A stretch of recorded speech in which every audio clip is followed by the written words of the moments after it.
नमस्कार। मैं महिमा आज आपको सुनाने जा रही हूँ आचार्य चतुरसेन शास्त्री की एक लोकप्रिय कहानी राजा साहब की कुतिया। जी हाँ, हिंदुस्तान की आज़ादी और मेरी बर्बादी एक ही साथ हुई। संयोग की बात है, बस एक जरा सी चूक ने तकदीर का बेड़ा गर्क कर दिया। अब आप सुनने पर आमादा हैं तो पूरा किस्सा ही सुन लीजिए।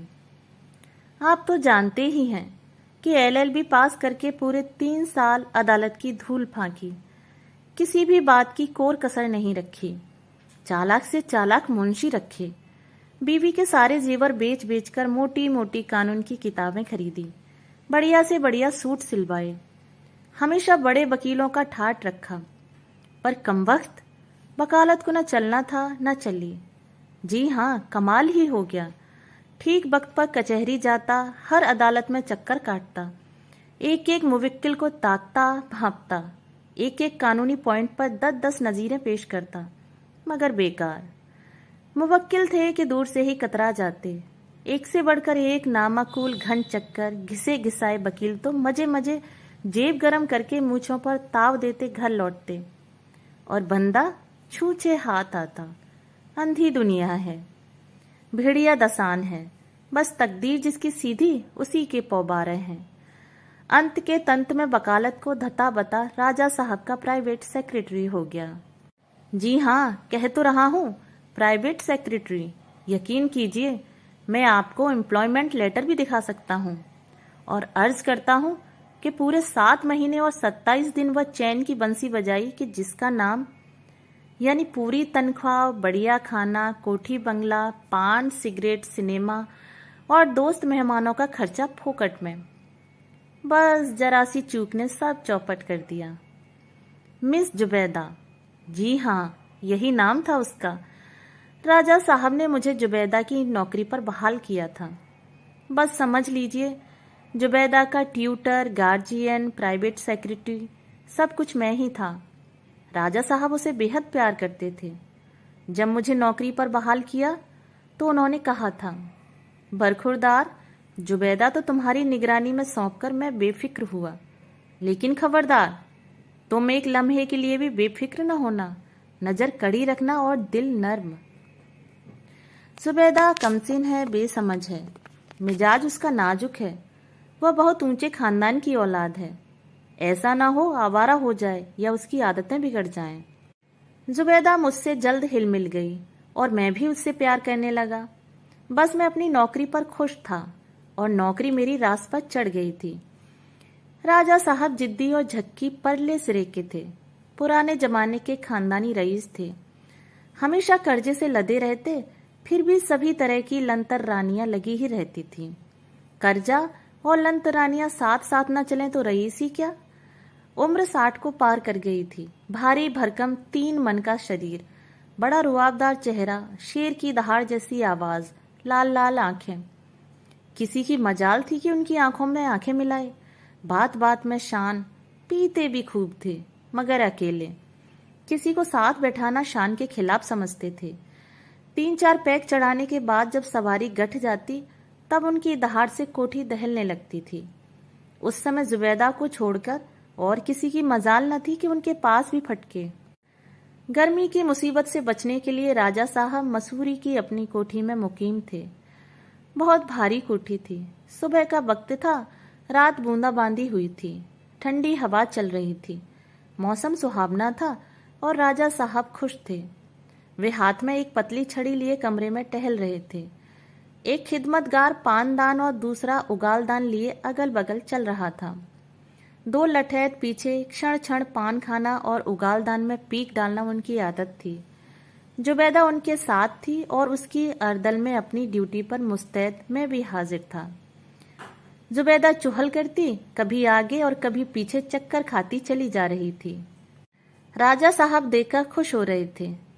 सच पूछिए तो वे जुबैदा को अपने जान से बढ़कर चाहते थे।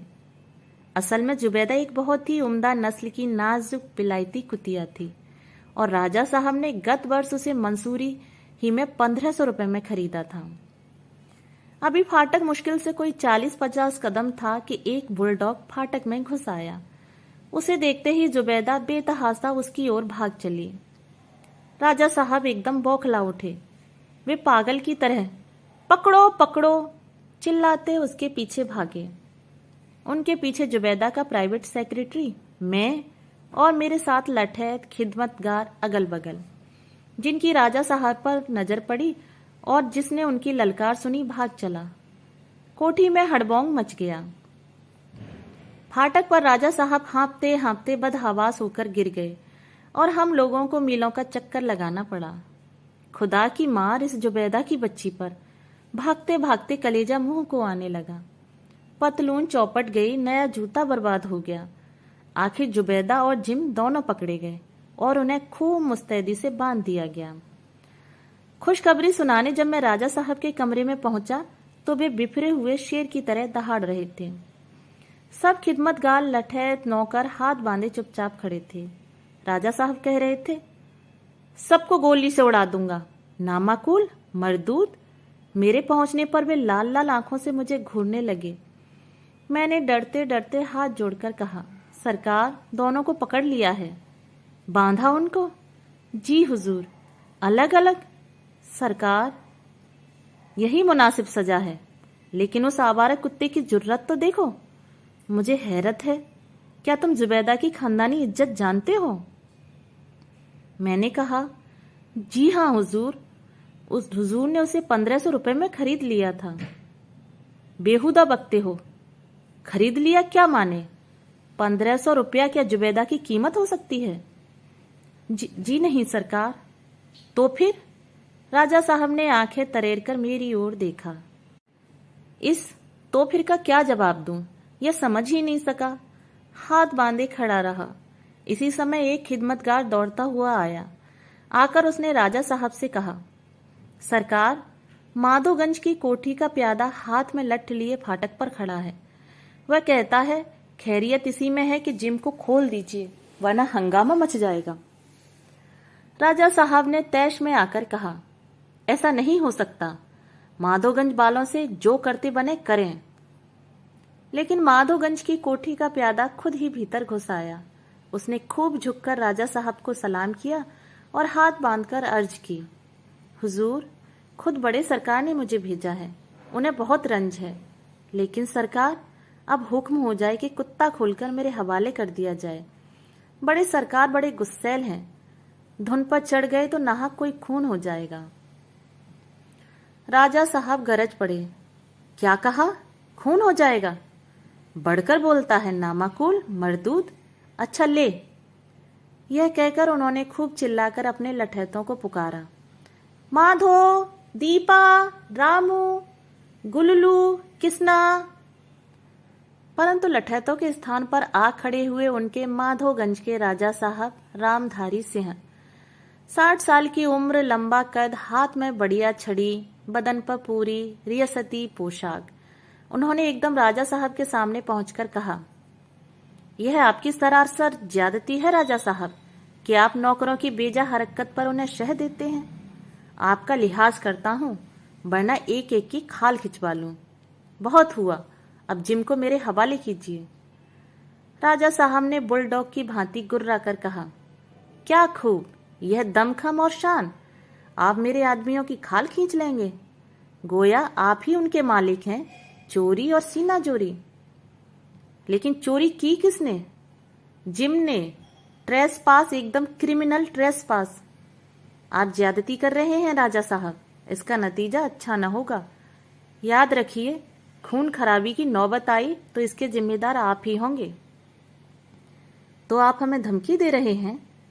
सरीहन वह आपका आवारा कुत्ता कोठी में घुस आया और मेरी जुबैदा को भागा लेकर। इस जुल्म को तो देखिए।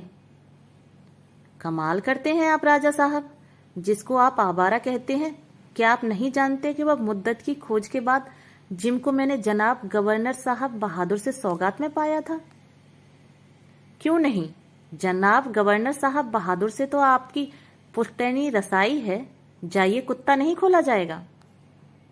अच्छी नादिरशाही है, यह आप हमारे खानदानी तौहीन कर रहे हैं। खूब खूब, गोया आप भी खानदानी रईस हैं। 2 दिन की जमींदारी को चोरी चकारी से बढ़ाकर और बनियागिरी से 4 पैसे जोड़ लिए सो आप हो गए खानदानी रईस। कमाल हो गया। और हम जो बहादुर शाह के जमाने से रईस न चले आ रहे हैं, सो आपका कुत्ता हमारी खानदानी कुतिया से आशना ही करेगा हैं? यह हिमाकत। रस्सी जल गई, ऐठन बाकी है। बाल वाल तो कर्ज में बिधे पड़े हैं, आप खानदानी रईस बनते हैं। राजा साहब होश की लीजिए। चोरी और डाकेजनी के जुर्म में सारे खानदान को न बंधवा लूं तो रामधारी नाम नहीं। आप हैं किस फेर में? आखा तो यह भी देख लिया जाएगा। कर देखिए आप। नया रुपया है, उछलेगा तो जरूर ही। लेकिन मैं कहे देता हूं, लंदन से बैरिस्टर बुलाऊंगा, लंदन से।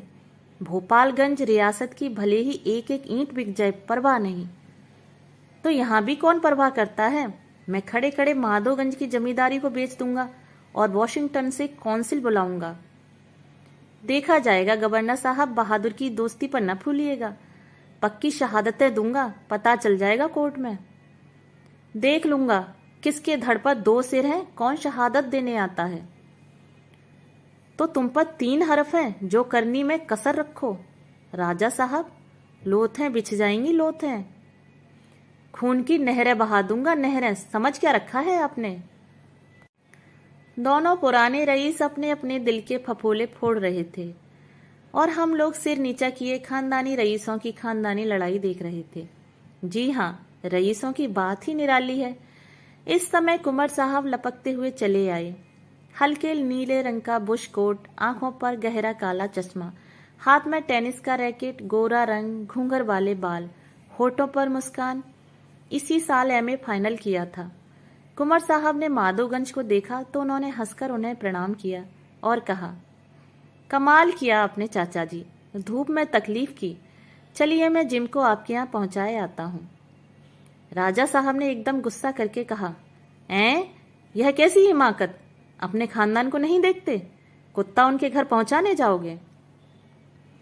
माधोगंज के राजा साहब ने जाते जाते कहा, हौसला हो तो आ जाना अदालत में। लंदन से बैरिस्टर बुलाऊंगा। आपने समझ क्या रखा है? तो मुकाबले के लिए वॉशिंगटन के वकील तैयार रहेंगे। इसी समय एक खिदमतगार रोता हाँपता, सिर के बाल नोचता आ खड़ा हुआ। उसने कहा, गजब हो गया सरकार, जुबैदा उस जंगली जिम के साथ भाग गई। भाग गई? राजा साहब बौखला कर अपनी तौंद पीटने और हाय हाय करने लगे। लंबी लंबी सांसें खींचते हुए उन्होंने कहा, मेरी खानदानी इज्जत लुट गई। कमबख्त जुबैदा की बच्ची ने न अपने खानदान का ख्याल किया, न मेरे आली खानदान का। दोनों की लुटिया डुबोई। बहुत देर तक राजा साहब कलपते रहे। इसके बाद मेरी ओर देखकर कहा, निकल जाओ, अभी चले जाओ, नामाकूल, मरदूत। और इस तरह खट से मेरा पतंग कट गया। इज्जत और आराम की नौकरी छूट गई। अब सिर्फ याद रह गए वे 7 महीने और 27 दिन। अब कहाँ रहे वे खानदानी रईस? अंग्रेज बहादुर हिंदुस्तान से क्या गए, शौकीन राजाओं और शानदार रईसों की नस्ल ही खत्म कर गए। भारत के भाग्य तो जरूर जागे, पर बिलायती कुत्तों की और हम जैसे बिलायती पड़पिट्ठुओं की तकदीर तो फूटी और फिर फूटी। दोस्तों, अभी आप सुन रहे थे आचार्य चतुर सेन शास्त्री की लिखी हुई कहानी राजा साहब की कुतिया। अगर आपको ये कहानी पसंद आई हो तो मेरे चैनल को सब्सक्राइब और वीडियो को लाइक शेयर जरूर करें और अपने सुझाव मुझे कमेंट बॉक्स में जरूर साझा करें। कल फिर मिलती हूँ एक नई कहानी के साथ। तब तक के लिए नमस्कार।